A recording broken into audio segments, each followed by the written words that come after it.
va revenir sur les constructions, mais cette fois-ci, on va construire le symétrique d'une figure complexe. Alors, je vous laisse dessiner avec moi une figure, celle de votre choix. Moi, je vais faire quelque chose d'un peu atypique. Vous faites absolument ce que vous voulez comme figure, il n'y a aucune obligation. Vous pouvez simplifier la figure si jamais vous trouvez celle-ci un peu trop compliquée. Et si jamais vous la trouvez au contraire trop simple, n'hésitez pas à compliquer un petit peu les choses. Donc je vais mettre le nom des points A, B, C, D et E. Et je prépare un axe de symétrie.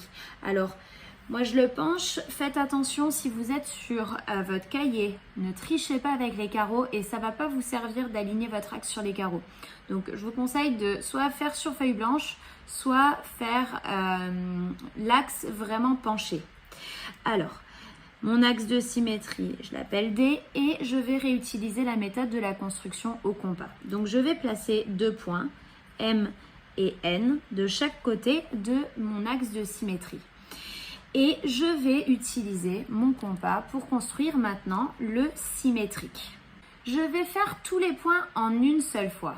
Alors, vous inquiétez pas, c'est pas bien compliqué, c'est juste pour m'éviter de bouger mon compas à chaque point. Alors regardez, je vais commencer par me mettre sur le point M. Je vais chercher le point A et je reporte la longueur de l'autre côté. Ensuite, tant que je suis là, je vais chercher le point B. Et pareil, je reporte la longueur de l'autre côté.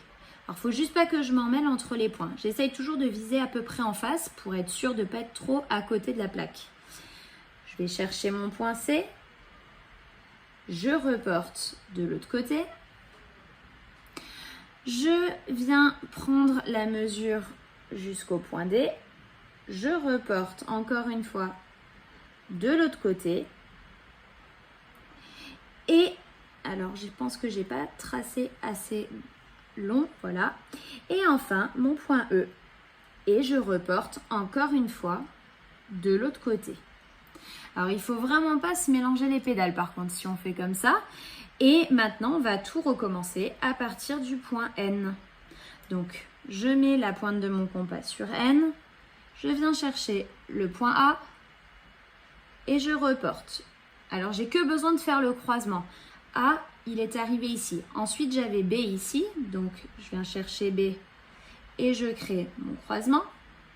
Je viens chercher C. Je fais mon croisement. Je viens chercher D. Je croise aussi. Alors, toujours le bon arc de cercle. Et enfin, le point E. Et je viens créer mon croisement. Une fois que j'ai terminé, je peux mettre le nom des points. Alors, j'avais A', B', C', D' et E' dans l'ordre. Et maintenant que j'ai terminé de tout tracer, je n'ai plus qu'à relier. Donc, A', B', C', D', E', et je ferme ma figure. Et si on regarde bien, normalement, si on pliait, ça vient se superposer parfaitement. Alors là, il faut faire attention, mon axe est un peu décalé, on a l'impression que la figure est partie vers le haut, mais c'est normal parce qu'on va plier vers le haut un petit peu. Donc c'est tout à fait normal que la figure paraisse décalée. Voilà, alors c'est pas bien compliqué, il va falloir juste vous entraîner un petit peu à en faire quelques-unes et surtout faire ça soigneusement. Vous voyez, on n'a pas 50 traits, on a un trait propre à l'endroit où il le faut et on est bon, on a notre construction. Bon courage à vous pour les exercices.